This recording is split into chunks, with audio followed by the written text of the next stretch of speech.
February 19th. Brenda Heppler is the interviewer, and I am interviewing Chris and Dean Coons. All right, what are your first childhood memories of libraries? So we'll start with you, Chris, and then Dean. Brenda, my experience was in a very small town of about 1,200 people called Rolfe, Iowa, northwest part of Iowa. And the library was located on our 2-block main street, and the very first recognition is down below a bank building. And a woman librarian was named Mrs. Pollock. And I'd go there, and she would help me find something to read in my interest. I'm an only child, and Mother and Daddy had their business adjacent to where we lived, and my grandmother lived with us. And they really didn't spend a lot of time just reading with me. We're very loving, caring parents, very, very loving. But grandmother did most of the work in our home, and we had newspapers, but we didn't have a lot of books. So my grade school friends' homes that had books and the library were very important. And being an only child, I was always going to someone's house, so I would have someone to play with or to be with. Thank you. Dean, your first library experiences. Well, I grew up on a farm in southwest Iowa, and so the nearest library of any size was about 25 miles away in the town of Council Bluffs. And that's a town then was, well, it was larger than Lafayette, but about 35,000, I think. It had a good library, and I used it quite extensively. As a grade schooler, I took piano lessons from a teacher in Council Bluffs, and her studio was only about a block from the library. And so my sister and I, who had lessons at different times, would be left at the piano teacher's, and then if we wanted to, we could, until our parents picked us up, we could go over to the library. And so I got quite familiar with that library. However, our little town where I went to high school of 300 people had a library of sorts. And it was unique I think it was the only town of its size in that county that had what they could call a library. And it was mostly because the Federated Women's Club, of which my mother was a very active member, put that library together and manned it. And it was open on Saturday nights when everybody came to town to buy their groceries and so on. And my mother often was the librarian for the week, you know, and I can remember even before I started to school, she had to babysit me as she did the library for Saturday night, and I was exposed to that. Right.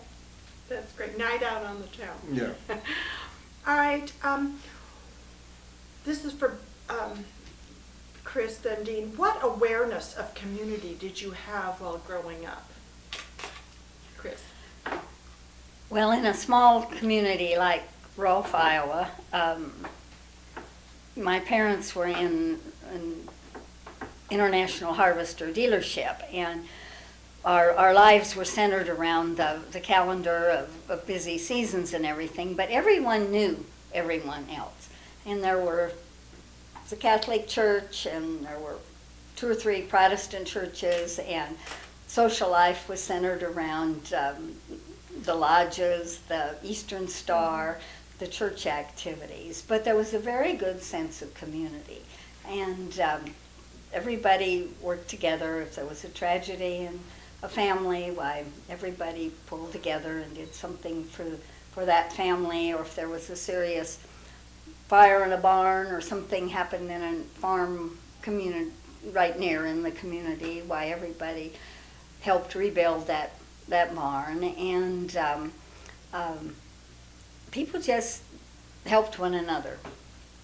You know, we had a lot of beef growing up because sometimes people couldn't pay for their tractor or their machine to cut the oats, but they butchered and could fill the locker and paid my dad in a side of beef or something like that. But you trusted people too. You trusted. I worked in a grocery store and on the little street in high school, and people charged their groceries, and the owner of the store, would let that run on, depending on the yield of the crops and how the season went for the time. But people were caring and supportive. Dean? Well, the town really was so small that it was hard to say it had an organizational center. But I think the community spirit really revolved around the school activities, and the school was in competition in sports with neighboring towns, and that was really what identified the community, was how well your high school sports were going, relative to the neighboring towns. Oh, that's great.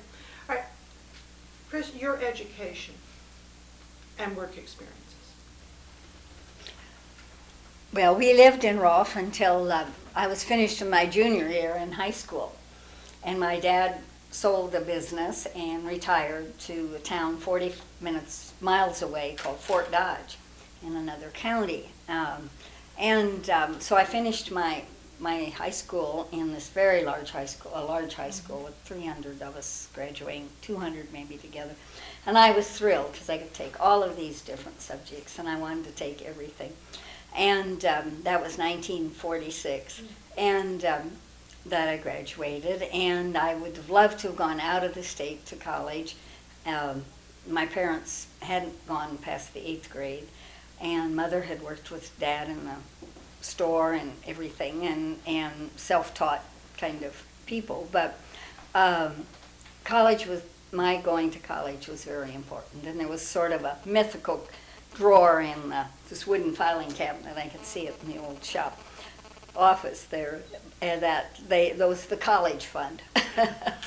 But I applied to Iowa State College in Ames, Iowa, and was accepted only 65 miles away. We must support our state schools, my father said. Mm-hmm. So I applied for an out-of-state roommate, or put down I'd like somebody to. So I had a girl from Park Ridge, Illinois, as my freshman roommate, and Carol was signed up as an engineering student. So that was an exciting thing. She was invited to all the fraternities because she was in engineering.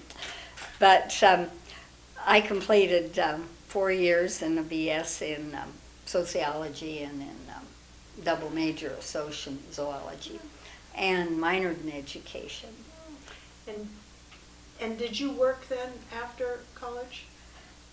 I went to Dayton, Ohio, followed Dean because he'd been employed by Procter & Gamble in Cincinnati, Ohio. So I took a job in Dayton, Ohio, not very far from Cincinnati. We were engaged senior year, so I kind of kept an eye on him, and didn't do any additional academic work until the 1980s out here. Oh. All right, Dean, your education. Well, our small country-style high school was, I had 15 in my graduating class. I and another girl were the only 2 out of the class that went on to college, and it was understandable. Most of the boys in the class were farm boys, and they inherited their father's farms and so on. So, but I went on to college. I majored in chemistry without ever having any high school chemistry because the school didn't offer it. And so that was a challenge. And then, and of course, at Iowa State was where Chris and I met. And we could tell the story of how we met, but I think maybe that's not relevant. I then, as she told you, my first job was with Procter & Gamble. I was there 6 months and got drafted into the Korean War and spent 2 years in Fort Riley, Kansas. But during that time, we were married. And actually, our first housekeeping was in Manhattan, Kansas, 3 blocks from the Kansas State campus. And it was like we were closer to home, to Iowa roots, actually, mile-wise. We were closer to, well, all the time we were in the Army than we were when we were in Ohio. So. And then you came out with Procter & Gamble to here. Yeah. I was, well, there's an interesting Well, I story told behind her. that, but I won't go into it. I had one of the interesting experience was that my transfer out here was due to a Supreme Court decision. So it's not very often that kind of an opportunity. Well, not many people can say that. That's what I'm saying. And yes, Procter had purchased the Clorox company here, and for 11 years it was in litigation, and it went clear to the Supreme Court, and they finally had to get rid of it. They had to spin it off. And so about 12 Procter employees became... Antitrust, was it? It was an antitrust suit. And what year did you move here then? We moved here in 1968. 68. So, and what attracted you to Lafayette? Oh, that's easy. The schools. The schools. Same old thing, right? Don't we all say Well, the same thing? one of my cohorts, who was a former Procter and had been transferred to Clorox earlier, was living here, and he came to Lafayette to live, and when he heard I was looking for a house to transfer out here, he said, "Why don't you come to Lafayette? We think it's fine." That's great. Now, defining the goals of a community as a place of mutual support, shared values, and acceptance of difference, how do you see Lafayette meeting these goals? We talked about this in relationship to your questions, and I think they do on a scale of 1 to 10. I think I'd give them probably a 8. We're not as diverse a community as many people would like us to be, but we've seen it grow from the beginning, from becoming a city in 1968, that very month that we came, to strong city councils and very high volunteerism here and interest in making things work. And it seems that when a program is suggested or some improvement or something that is really good for the community, people do get behind it and work very hard, and it gets accomplished. For instance, we were about the second city in California to have a youth commission back in the 60s, I believe, and our daughter Kathy was on that commission, and I served on the first commission for seniors that was formed in the 70s, and have seen that grow, and specific age groups of people and their needs and services to meet these needs are, when they're presented to the community, things happen. There's action. Great. And it's exciting to be here. All right. What are your earliest memories, Dean, of the Lafayette Library? I don't have too many memories. I was not an avid library user. In fact, all the time I've lived here, we had a family library card, but I never carried it. And The kids used it, but I didn't. And Chris, how about you? I became an adult educator with older adults in the late 70s and early 80s, and I did use the library, the newspapers, the magazines, because we didn't have television. We just happened that way in our family and raising the kids, everybody. We just never bought one. But the library was very, very important to me, and I used to go there and plan my outlines for classes, and as well as the youngsters use the library. But we're blessed also that we had a good library at our district high school at Oakland too. All our high schools maintain good libraries as well. So I'm going to address this question to Chris then too. How do you feel a library serves a community? Oh, prior to the internet explosion and computers and everything, I think it had maybe a different focus than it does now, but it serves as I feel like it should be in a central location and should be accessible to people and be a comfortable place to go to and from and gain information and just be just a wonderful asset to have as reference, or to go and leisurely read other newspapers from other places or other periodicals that you might see on a newsstand but can't afford to or don't want to subscribe to. But it should be equipped with as many good late references as possible. But the internet and the computer network has given a different dimension to libraries. Now I'm going to kind of I would just like to add, one reason that I didn't use the Lafayette Library was that we had a library at work. And of course it was specifically geared to be an industrial library, but a scientific library. But I had a major role in building that library up, because when I came to Clorox, they didn't have that.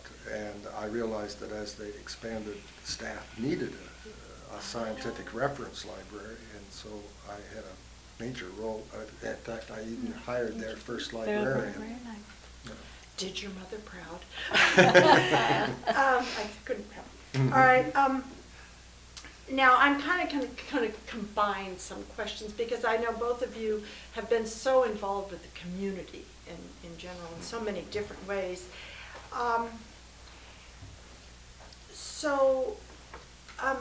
Have you been involved with the library over the years in any way as part of your community activities? I know, because you've been on different committees and that sort of thing. I came on to the Lafayette Community Foundation in '99. Anyway, they had been organizing for 2 or 3 years when I got appointed to it, and I'm still on it. And of course have seen pretty much the full swing of how the library here, the new library got formed and financed. And but that was not because I had a abiding knowledge of or interest in the library itself, but it was a community project that I felt was very worthwhile putting time in on. Yeah. And Chris, were you involved in the library activities in any way other than using the library for your purposes? No, not really. Okay. Haven't been. Did you know any of the people that were involved in the 1996 study and the results of the study when you were on the Well, several people on foundation? the foundation, of course, were involved in that study. But that was a little before. But I wasn't there at the time the study was done. And based on your experience on the Community Foundation, right? How did you see the vision evolve into the plan it is today? What did you notice or remember, and how this vision evolved for this new library? Well, I think the real key to our library is the learning center dimension of it. And of course, the big, the person who has to take credit for conceiving the learning center is Bob Fisher. And of course, the Fishers used to live 4 doors up the street from us, and for 15 years we were close neighbors. In fact, we still get together all the time. Their family and our family are practically inseparable. And but Bob was the one who, from his prior roles as JFK University president and as San Francisco Foundation executive director, he had all the contacts for putting together the consortium of agencies and community organizations that we now have as a consortium for our library. Now, you're saying that Bob Fisher came up with the idea. Had the idea been gelling at all? How do you think this idea of the Learning Center even came about? Was it just Bob Fisher, or were people talking? Well, I don't know. You were there. You'd have to ask Bob Okay. how much, well, Ann Groden can probably fill you in Yeah. on that. But I'm sure that he's the one who maybe fleshed out the original idea, whoever threw it out. And what do you think created the change from the limited number of people named as contributors to the larger group that came forward? Do you have any ideas on that? How did it snowball? There was a lot of behind-the-scenes work, one-on-one, conversations with interested parties, and many of the people on the campaign committee knew enough Lafayette. Their neighbors, and that they knew where the interest was, I think. And there were disappointments, I can tell you, that some of the residents that we thought might be the primary donors, and we put out the carrot of if you paid for half the building, you can have it named after you, and it never was. It never quite attracted that kind of money. Yeah. So why is the new library important to you? I'll let you. To me personally? Yeah, and then Chris. Yeah. Well, I think as a community institution, I think it puts us on the map. I could get along without it, I guess, or I could use the Orinda Library. I'm close enough to it. In fact, we will be still as close to the Orinda Library as we are to the Lafayette Library. We use the Orinda BART station instead of the Lafayette BART station.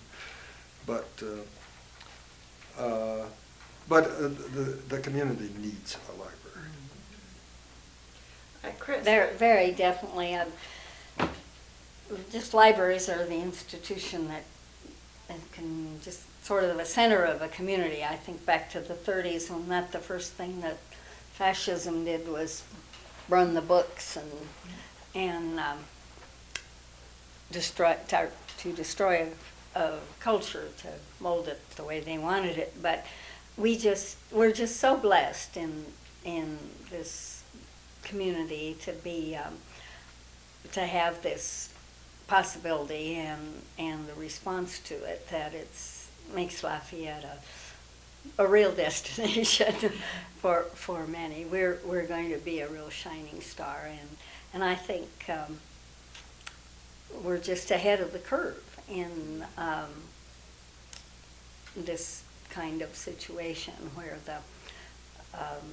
all ages, preschoolers to older adults and all, and centrally located to easy access, going to be a wonderful building, and what happens in it. community room for everyone to use, and many groups. And The library project fits the demographics of Lafayette. I think something like 80% of the residents are college graduates. And, That's a very good point. you know, and so you're going to have a demand for that kind of facility just from the demographics that are involved. So you have been so community oriented. I want to, tweak this a bit, relative to you in particular. You have talked about your participation on the community foundation. So that is your role, was basically your role relative to the library Right, development, yes, right? right. And Chris, have you been involved with the library development? No. Okay. So what I would like to ask you is then, what community activities have you been involved in over the years? Let's start with her.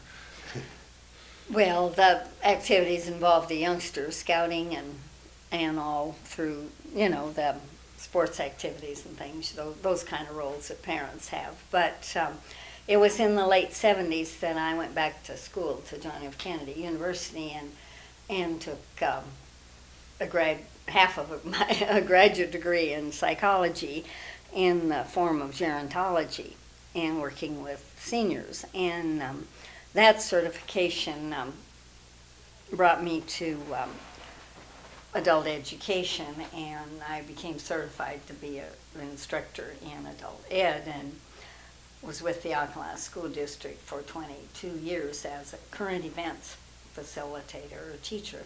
And I taught my classes in senior residences and skilled nursing facilities, or the community centers in the general area. And that interest has continued, and I've been on the ad hoc kind of and interested in the task force that's attempting to find a new location for a senior another senior residence like our chateau on Moraga Boulevard. Well, we were active in And that. we were active in Getting that started. That's getting the process and the whole thing of, I actually walked the streets because we had a vote on that, and a referendum, and so many Lafayette people were worried that we were going to get all kinds of people because it was a government-supported, subsidized HUD event and all. Lafayette can be very NIMBY-ish. And as Dean and I discussed this whole thing of, what kind of community are we, it can be very much, can have that element jump up, on different issues. But I'm still interested in things for older adults and activities that make their lives better. And since I've had this disability of losing my sight a year and a half ago, that's a whole new area that I am interested in, and I'm very cognizant of the Disabilities Act and in our streets and sidewalks and buildings, and how people of disability are affected by the way our community has answered those needs. So that's a new area. And I have to interject, AFS. Oh, yes, dear, thank you.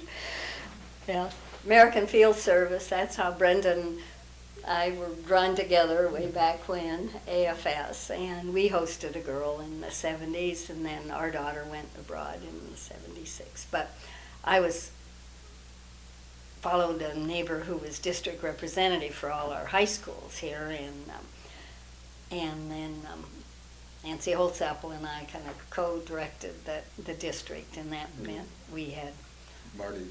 Marty was local Oakland-is, very active in local, but we coordinated, Nancy and I coordinated the Camp Lindo and Miramonte and Las Lomas and Oakland-is district with all these high schools sending students and hosting exchange students. In all your community activities, because there are many for both of you. I haven't mentioned church, but. Well, no, I That's know. another one.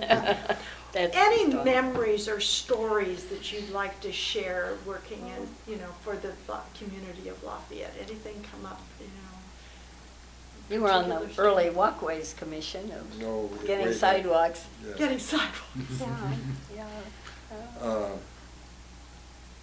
Well, I think working on community projects, we certainly have gotten to know some very wonderful people who live here. We've made friends with. And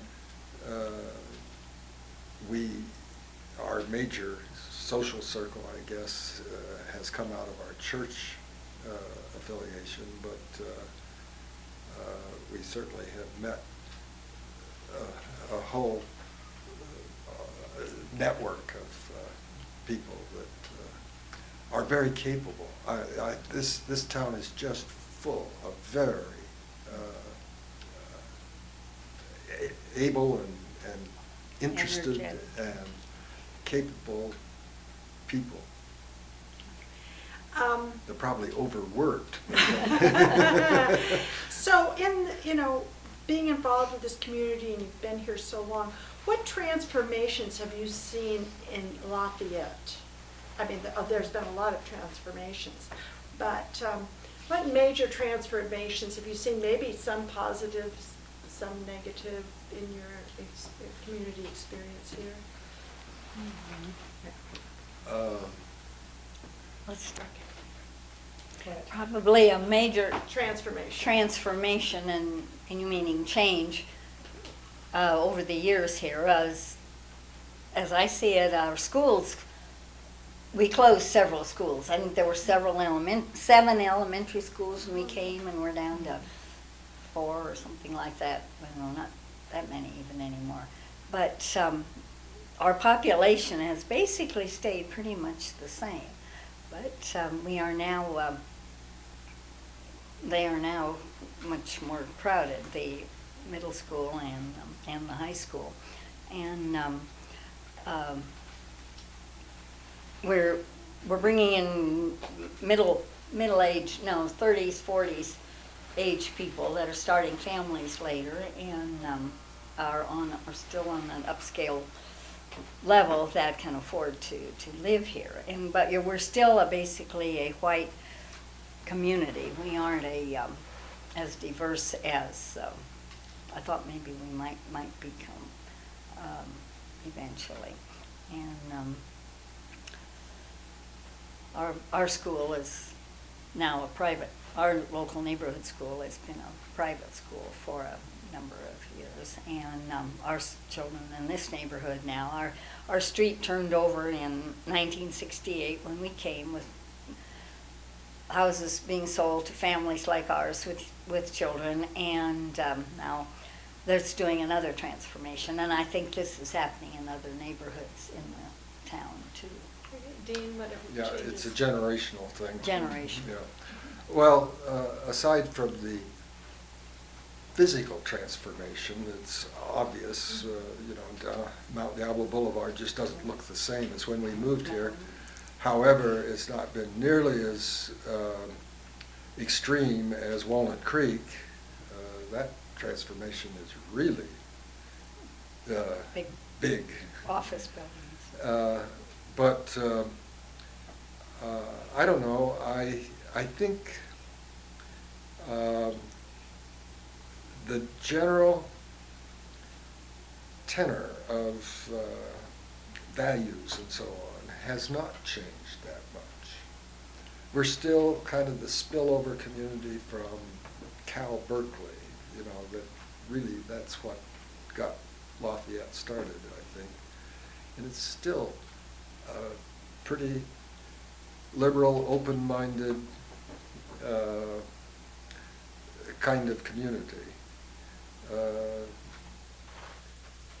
We kind of thought we were moving into a white ghetto. We had more diversity really back in Cincinnati than we did here. And it's interesting, when we bought our house, this was in April of 1968. In June, they voted to become a city, and we moved in July after they had become a city. And the real estate agent actually apologized to us because she said, this is no longer a restricted area. And I said, you mean it has been? Well, yes, it has been, and I'm sorry, we can't promise you that it's restricted anymore. I said, I am so glad. Yeah. I would have rejected it if you told me it was restricted. She Yeah. couldn't understand why I felt that way. Interesting. Okay, and now, have you seen an increase in community involvement relative to this new library, do you think? Oh, I think yes. I think the library campaign committee was able to identify younger residents who really knew how to engineer that campaign, and those people are still around, and they're, you know, an asset to the community. I feel like the volunteer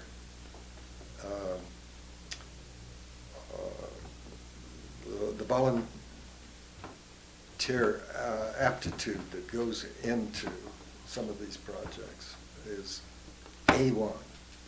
And it's also, I sit back and I think, gee, these people are about the same age as they were in high school with my kids, you know? And it's great that they're taking over, you know? I'm getting old and burned out. Yeah, it's great. Now, what outcome do you hope for the most with the new library? What do you think, what kind of outcome do you think will happen? Or you would like to happen? Well, that we become the library, and Walnut Creek will want to use it. It's going to be a while till they get one, looks like, and it'll be a hub of a center of activity for various organizations. But the Learning Center will just allow all our youngsters to be involved with so many aspects in art and music and environment and animals and everything, because of and the computer possibilities, and all of will be the outreach available there is just going to be fantastic. I know our grandchildren are in Pacheco, the closest ones, but can't wait to share it all with them. I come back again to I think the key here is the Learning Center aspect of it, because I think the town, the cities that build a library to be just like old libraries they've always known are going to be obsolete dinosaurs. And I think our concept will keep it from becoming a dinosaur, and a very expensive dinosaur too. Yeah. And how do you think it will enhance our sense of community? You've mentioned some things, but are just the idea of enhancing the sense of community. Well,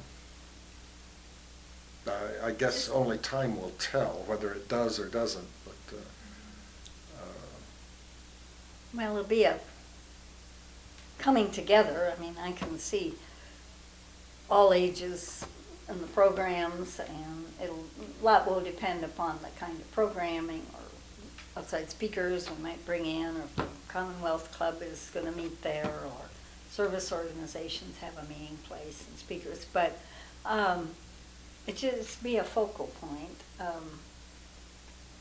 and it's going to be accessible by seniors. Have a bus and can go there, and hopefully the hours will be, then weekends will be open for everybody. Just the fact that it's, the edifice itself is going to be a drawing card, I think. Wow, people say. Anything I left out? And Brenda, you've done. Well, I wish we were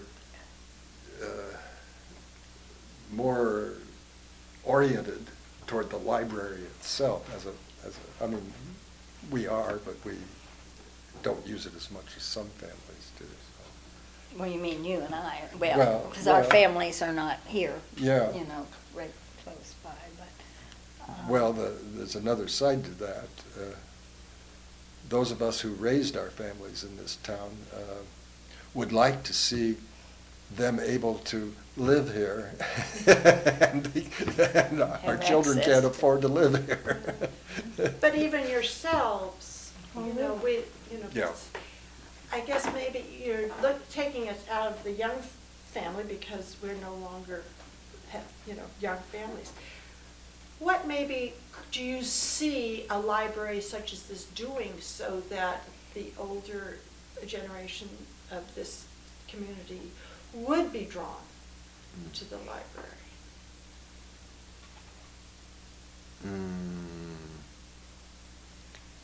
Chris mentioned Well, like the programs, programming you know. and the kind of speakers that, we will draw, and, say, art collections, or, I mean, we've done well with local artists in our present library, and Anna Marie Leininger, our neighbor here, has been one who's shown things there many times, her talents, but we have a lot of talent, as Dean said, in this community, and, I'm sure mines are working on that programming already and what's going to be down the road, and it'll bring. There are some very definite plans ages. for a possible senior center, and that might take, Well, it might be more specifically geared to that age group than the library itself. But there'll be some senior interest in the library, just because there are people who have a lifetime interest in it. Okay, thank you very, very much. you're welcome.